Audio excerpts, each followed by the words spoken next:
Gracias. Hola, hola, hola.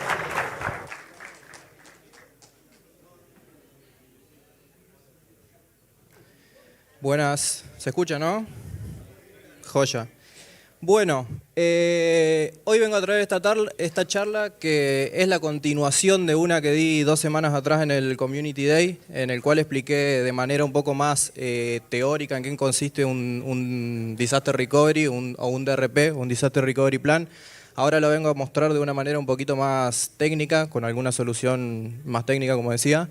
Así que bueno, vamos. Bien, lo que vamos a utilizar particularmente para recuperar nuestro clúster es una herramienta que se llama Argo CD, con un patrón, es una herramienta interna que se llama App of Apps. Ahora vamos a ver bien, no es una herramienta que esté construida para realizar disaster recovery, ¿no? Pero dependiendo cómo nosotros tengamos nuestra infraestructura configurada o seteada, nos puede servir perfectamente. Bueno, antes de arrancar me presento, yo soy Edgardo Izquierdo, me dicen zurdo, en mi LinkedIn me van a encontrar como zurdo también, así que lo dejo ahí. Soy Lead Solution Architect en Craftec y soy también uno de los confundadores. Somos una empresa que hace DevOps, plataforma, SRE y trabajamos principalmente sobre la nube. Bien. Para resumir un poquito la charla, porque tenemos varios slides y poco tiempo, lo dividí de esta manera. Primero, lo que es el Disaster Recovery. No voy a explicar un poquito qué es el Disaster Recovery, en qué consiste, los conceptos clave, para que ustedes tengan presente qué es el RTO y el RPO, que son dos cuestiones que hay que tener presentes, ¿no? A la hora de elaborar nuestro DRP. Arquitecturas y consideraciones, los que les decía hace un rato, ¿no? Dependiendo de la arquitectura que tengamos implementada, hay ciertas consideraciones a tener en cuenta o no, y eso nos va a agilizar o a ralentizar el DRP, ¿no? ¿Qué herramientas podemos utilizar? Y finalmente, sí, ya más técnico, el patrón del Apps. Bien. ¿Qué es el Disaster Recovery? El Disaster Recovery es básicamente un plan estructurado que define una organización para recuperarse ante eventuales desastres que puedan haber. Los desastres, para que ustedes sepan, o a qué se considera un desastre, desastres se consideran todas las cuestiones como desastres naturales, ¿no? Terremotos, tsunamis, ese tipo de cuestiones. Yo siempre digo que también puede ser un desastre el compañero que tenemos al lado que con un clic nos borró todo el clúster, ¿no? Pero no vendría a ser eso. De igual manera está buena la técnica esta para que lo consideremos. Entonces el Disaster Recovery es eso y el DRP es el Disaster Recovery Plan, que básicamente ya sería un plancito más definido y estructurado de cómo se va a ejecutar el día que tengamos el incidente. Bien, ¿qué no es el Disaster Recovery? La alta disponibilidad no es Disaster Recovery. Incluso yo, creo que todos por ahí pensamos que el Disaster Recovery y la alta disponibilidad son lo mismo. No, ahora vamos a ver por qué por ahí no lo confundimos. Pero la alta disponibilidad lo que busca es asegurar que nuestros sistemas estén disponibles la mayor cantidad de tiempo y ante algún problema, ¿no? El tiempo entre la resolución y el problema sea lo más corto posible y hace prácticas justamente como en multiregión y este tipo de cuestiones. Bien.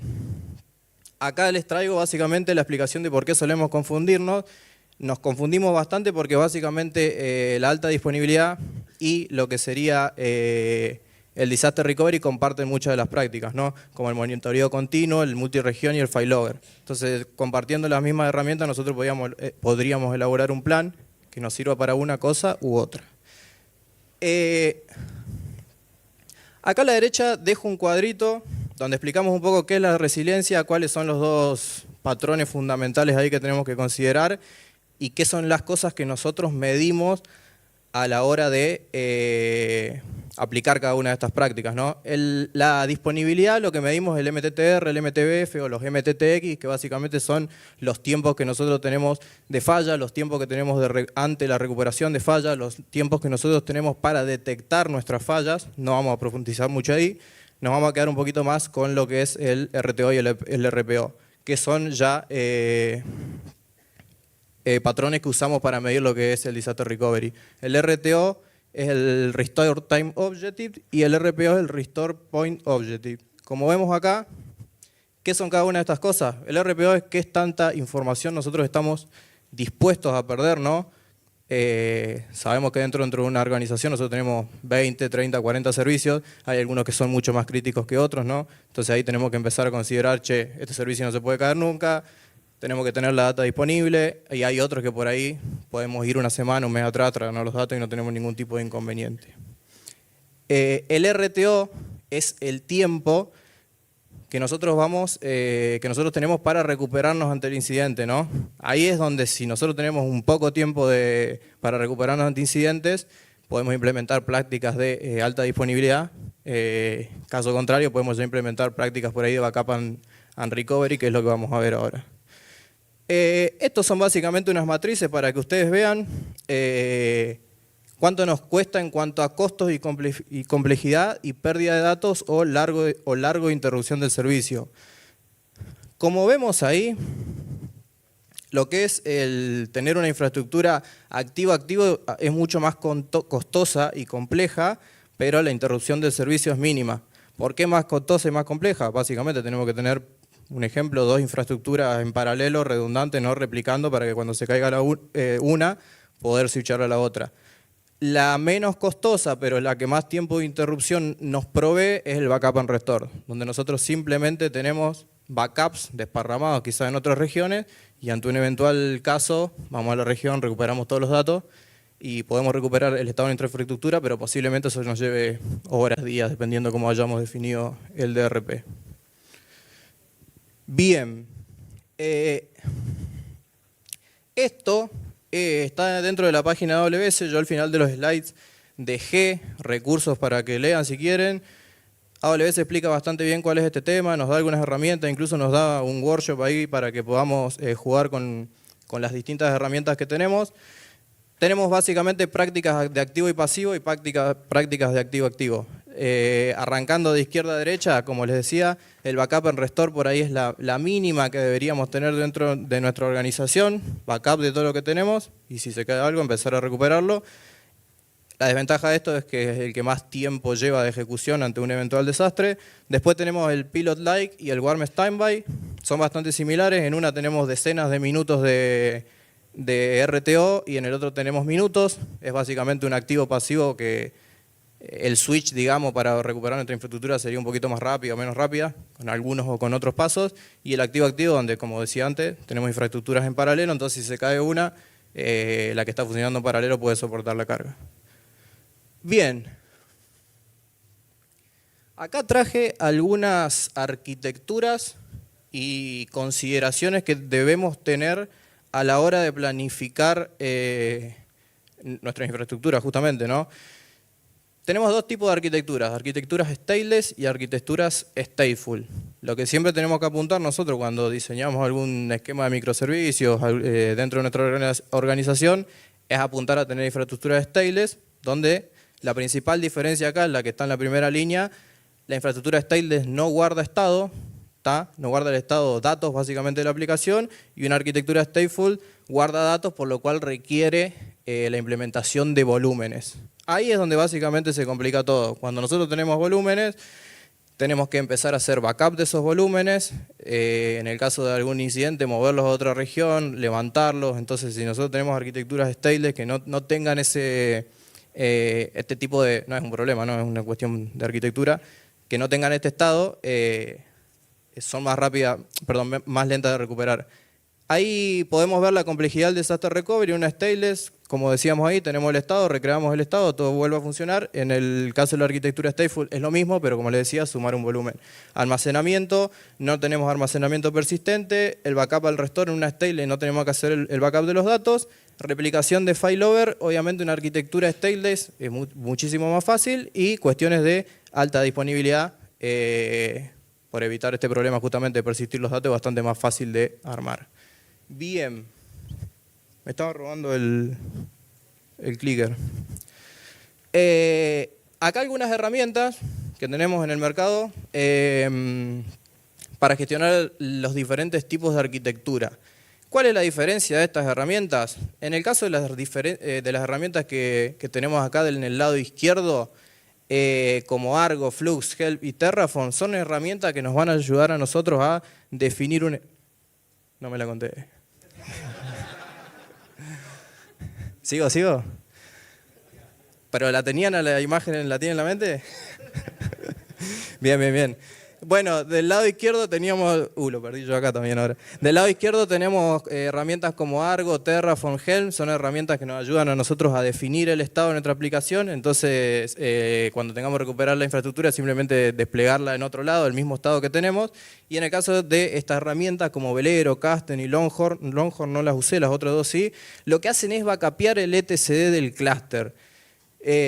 Más los volúmenes. El etcd del clúster, ustedes saben que es como la base de datos del clúster, es el estado del clúster, ¿no? Nosotros hacemos un backup real de lo que es el etcd, la base de datos del clúster, más los volúmenes, que es la data persistente, y con estas otras herramientas podríamos elaborar estrategias de disaster recovery para arquitecturas stateful. Ahora que conocemos un poquito mejor las diferencias de otras herramientas, yo quiero profundizar en lo que son infraestructuras stateless, que no tengan volúmenes y que podamos hacer uso de una herramienta como Argo, que hace uso del beneficio de GitOps, ¿no? Para poder recrear el estado de nuestro clúster. Bien, ustedes no lo están viendo acá, pero les voy a explicar un poquito cuáles son las ventajas que tiene Argo como herramienta, o en realidad cualquier herramienta de GitOps, Flux puede ser también.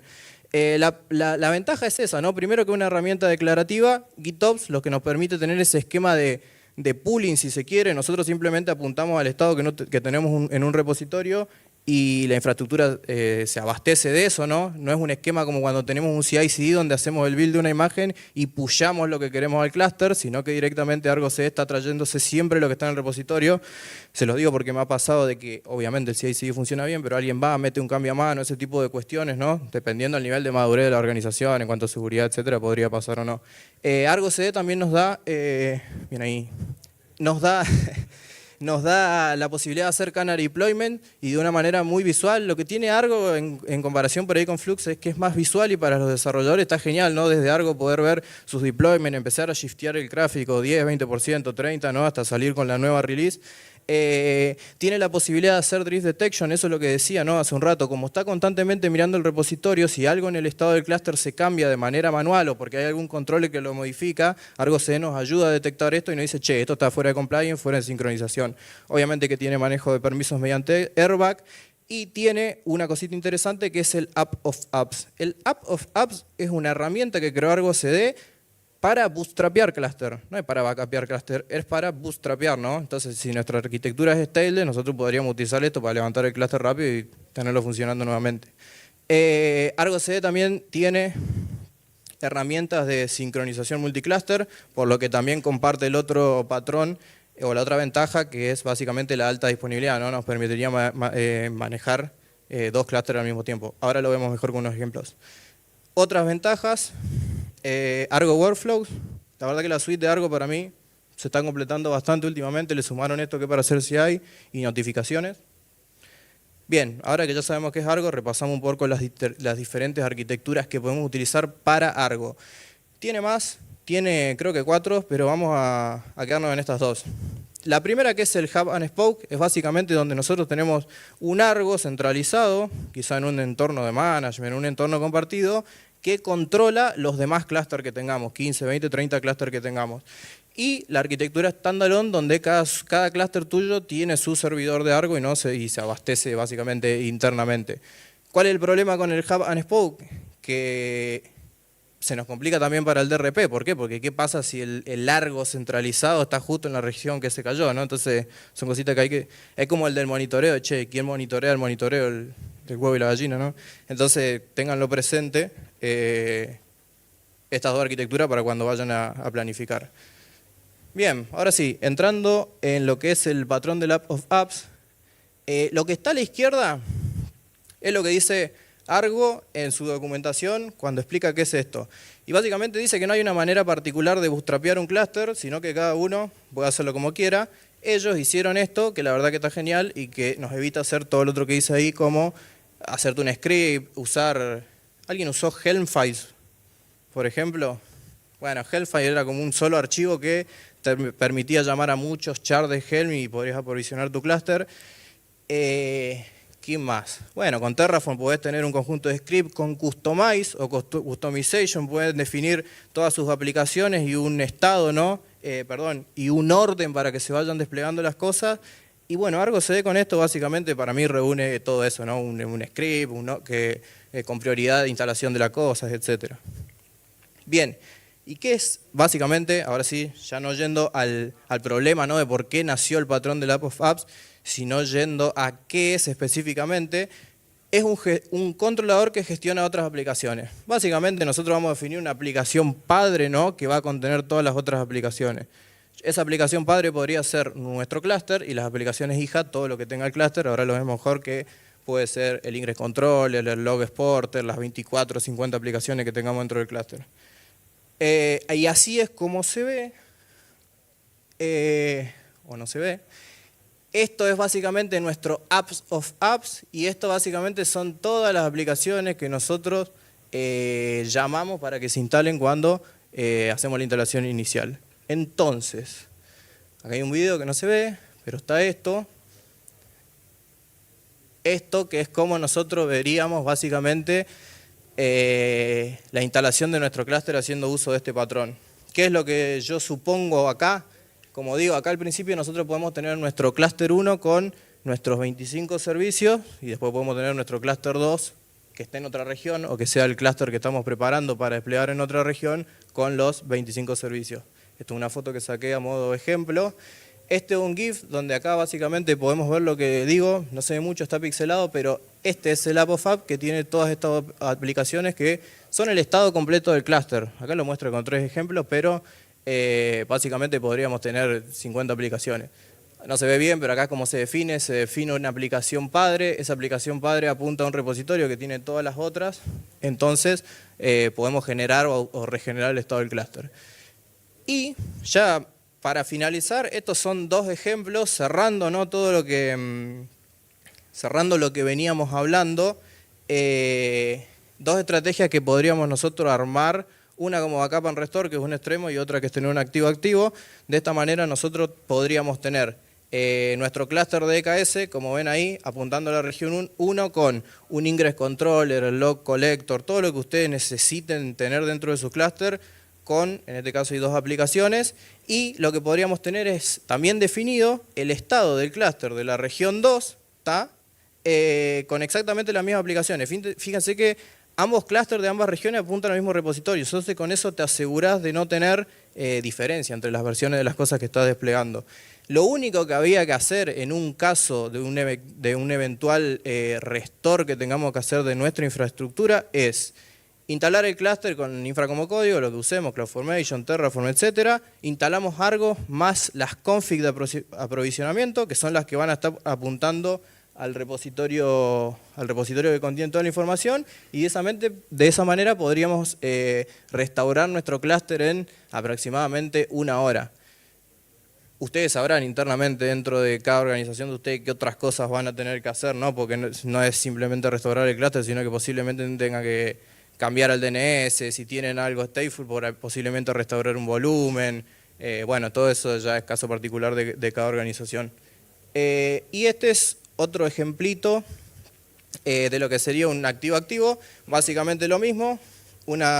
Lo que agregamos acá es la replicación continua de Amazon RDS Multi-Region, un Global Accelerator para no tener que estar haciendo este trabajo de monitoreo, de detectar cuándo se cae una región para switchear a la otra, sino que simplemente tenemos un activo-activo, posiblemente 50% del tráfico para cada uno, y de la misma manera lo tenemos aprovisionado a los clústeres. Como ven, las estrategias son las mismas. ¿Qué es lo que cambia acá? Que los 2 clústeres tenemos prendidos en el caso del activo-activo, y en el caso del Backup and Restore, el segundo clúster está apagado, simplemente hay que recrearlo con la configuración inicial y esperar que se puleen las imágenes y se restaure todo.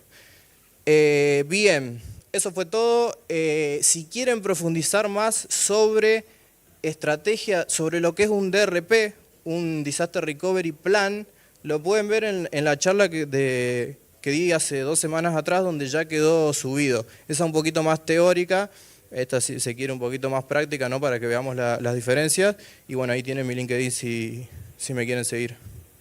Eso es todo. Gracias. Muchas gracias. Bueno, a ver, no llego a ver, pero ¿hay alguna pregunta del público? ¿Alguien que tenga una manito levantada?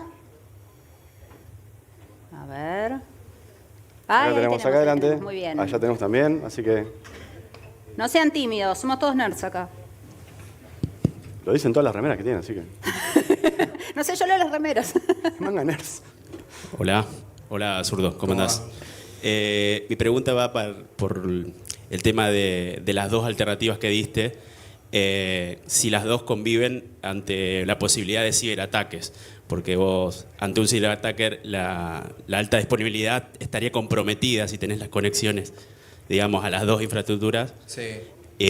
Por ahí te convendría tener un plan de recuperación por un ciberataque para poder reconstruir en otro lugar tu infraestructura. Tal cual. Lo que tu opinión ante todo eso. Bien, buena pregunta. Yo la verdad que no soy el más experto en seguridad, veo ahí unos cracks como el Pulpo que sabe más, pero yo creo que en realidad eso también depende de qué ciberataque, ¿no? Capaz que si es un ataque de denegación de servicio te va a afectar a los dos clústeres, capaz que si es un ataque donde se te pudieron meter al clúster para después hacer un escalado interno dentro del clúster, se te meten por la aplicación, entonces van a llegar a uno de los dos clústeres, ¿no?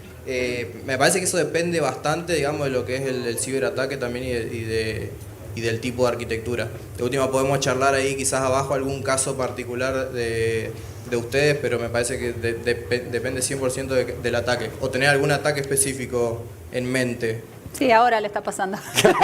Me mandaron un Slack. Se juntan en la sala silenciosa y... Estamos trabajando en cómo responder ante un ataque de ransomware. Ok. Perdón, voy a repetir para que se Si no se escuche escuchó, en el- estamos sí, pensando ¿puedes repetir? en alternativas para responder ante un ataque de ransomware. Bien, bueno, buena pregunta. Particularmente no he visto en el caso de Kubernetes, o por lo menos de la cloud pública que yo he utilizado, tener un ataque de ransomware en el clúster o en los nodos del clúster. Algo que yo particularmente hasta ahora no he visto. Sí ha habido, ¿no? Han habido paper y todo eso, pero en realidad en el último tiempo creo que no he visto alguna infección por ransomware que haya afectado a los nodos de un clúster de Kubernetes. Sí por ahí, como decís vos, este es el caso de Kubernetes, ¿no? Pero quizás en algún otro caso donde tenés instancias EC2, ahí habría que elaborar otra estrategia. En esa charla que está ahí hay una Reliability Matrix que te explica justamente qué servicios de AWS, en este caso de AWS, elegir y te dice específicamente de qué servicio, cuál es apto para estrategia de backup and recovery, de activo-activo, etc. Entonces, cuando ustedes diagramen una infraestructura, dependientemente de si es Kubernetes, etc., ténganla presente y con eso ya van a saber qué componentes elegir, ¿no? Para saber cómo actuar. El ransomware lo que tiene es que el problema que tiene es justamente los datos, entonces habría que validar bien el tema de dónde hacer el backup de los datos, base de datos, volúmenes, etc. Bien, muchas gracias. Teníamos otra pregunta acá en la tercera fila a la izquierda, si podemos alcanzar el micrófono. Hola, ahí se escucha. Bueno, gracias por la charla. Te quería consultar respecto al tema de elegir, por lo que mencionaste de costos, cómo vos vas a hacer ese plan de recovery. Si recomendás alguna práctica de blackout o algo para pagar ciertos servicios, identificar esos flujos críticos y de última hacer una inversión más grande ahí y dejar por fuera los no tan críticos, digamos. Joya, buena pregunta. La misma respuesta. En esa charla ahí de YouTube lo que yo expliqué justamente cuando vos haces el DRP, lo primero que haces es reconocer toda tu infraestructura. Che, toda mi infraestructura es esto, consiste en esto. Una vez que la identificás cuáles son los servicios y una vez que identificás cuáles son los servicios, los definís por criticidad, ¿no? Entonces el DRP, es muy difícil armar un DRP que te recree la empresa entera, ¿no? En un segundo. El DRP se arma por partes. Entonces ahí lo que haces es justamente identificar la criticidad de cada uno de esos servicios. Supongamos que los separamos en 3 tiers, como lo expliqué en esa charla. Los que son del tier más crítico los tenés en un activo-activo y los que son del tier más bajo los tenés con backup and restore, ¿me entendés? Ahí lo que hay que tener en cuenta es la dependencia, porque si vos tenés un servicio de tier alto, pero con dependencia de un tier bajo, quizá automáticamente el de tier bajo se pasa a ser de tier alto, ¿no? Si es que no se pueden moquear las cosas. Pero bueno, en esa charla está un poquito mejor explicado y o si lo quieren revisar. ¿Alguna otra pregunta del público? No veo ninguna manito. Vamos al Swapcard entonces. Dale, tenemos una cara, nos pregunta Sebastián, ¿cómo manejan Helm charts externos y las actualizaciones? Porque me pasó que con App of Apps los CRD de los Helm charts no se actualizan. Buena pregunta. Yo qué sé, y es a criterio de cada uno, ¿no? ¿Cómo se puede?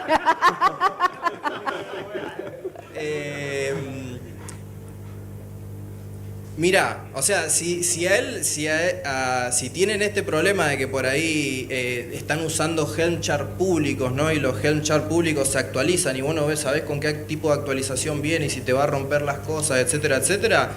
Primera estrategia ahí, te traes todos los charts y te traes la versión que vos querés, un repositorio propio y listo, te asegurás que no se rompe nada. Pero ahí es donde ya digo, es estrategia de cada uno, quizás yo decido, no, che, yo quiero todo con actualización automática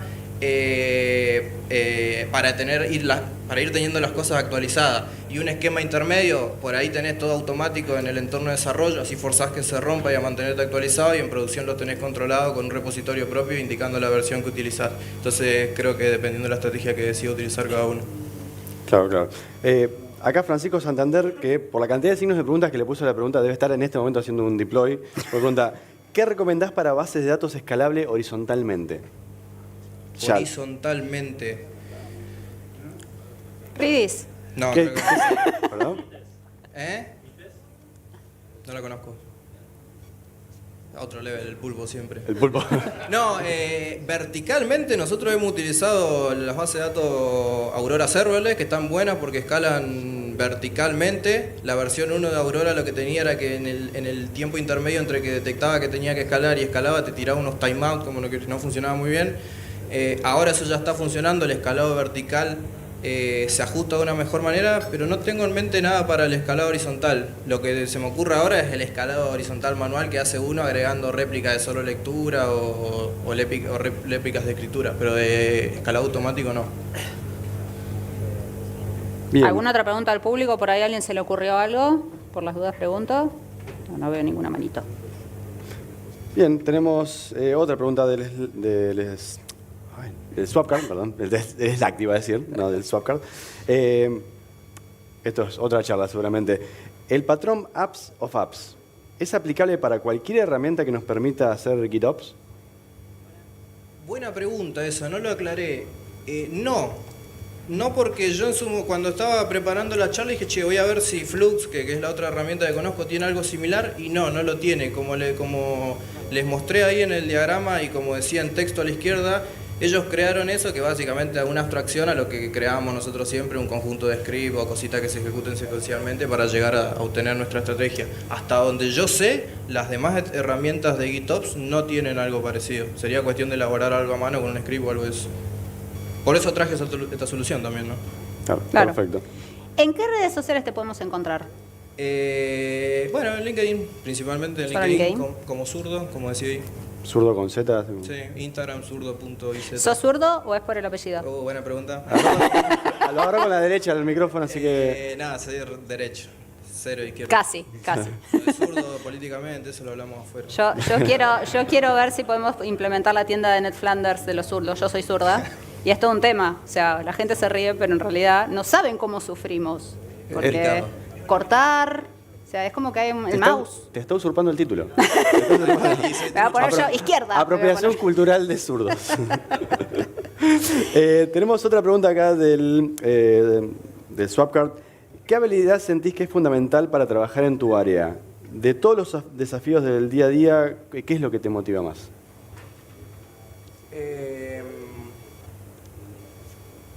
Yo creo que lo fundamental en realidad para trabajar en Haití, ¿no? Ya en cualquiera uno de los roles es por ahí la manija, las ganas de aprender que lleve uno. Después ya si vamos más en cuanto a herramientas, cuanto a lo que es DevOps, SRE, plataforma, Bash Script es clave. Docker hoy por hoy también es clave, porque cualquier tipo de plataforma que uno busque orquestar básicamente está corriendo en Docker. Kubernetes también. Kubernetes hace años que viene siendo líder indiscutido, ¿no? De lo que es orquestación, se utiliza en varios rubros y No, bueno, creo que Kubernetes es la base. Después, cada una de estas herramientas internas que trabaje con Kubernetes también hay que aprenderlo. Pero Linux y Kubernetes es clave. Bueno, sí, se me estoy salteando seguro cosas importantes. Con todo este tema de las LLM, fíjate que casi todas las charlas tienen ahí como un LLM, cual. ChatGPT, etcétera. ¿Vos sentís como que este tipo de cosas se pueden llegar a aplicar, digamos, tipo con un LLM? ¿O es ya es demasiado? No sé si exactamente con un... Estoy viendo, no sé si ya ¿Sí? te digo, sí, seguramente, pero hay varias herramientas de Kubernetes que hoy ya te hacen un diagnóstico, un troubleshoot automático, ¿no? Identificando justamente cuáles son los logs o los errores que van viendo que ocurren en el API server de Kubernetes, identifican ese tipo de cuestiones y ya te dan un diagnóstico automático. Y después, cualquier otra cosa que estemos viendo, ¿no? Dentro, inclusive en el chat de Slack de la empresa, uno ya puede poner un bot para responder consultas que son repetitivas, que busquen una base de datos, pero en Kubernetes ya también se están viendo bastantes cosas. Y para todo, ¿no? Ni hablar para el desarrollo. Yo particularmente estuve hace unos días buscando herramientas low code, ya hay no code directamente, entonces, y todo eso funciona en parte atrás con inteligencia artificial, creo. Excelente. O sea que Así se que aplica bueno. para todo, Sí. como todo es así. Nos vamos a quedar sin laburo. En fin. Consultores, dijeron hoy. Vamos a ser todos consultores de AI. Bueno, agradecemos a Edgardo por la... Al zurdo. Al zurdo. Al zurdo. Por la charla. Un fuertísimo aplauso, por favor. Gracias. Gracias, chicos.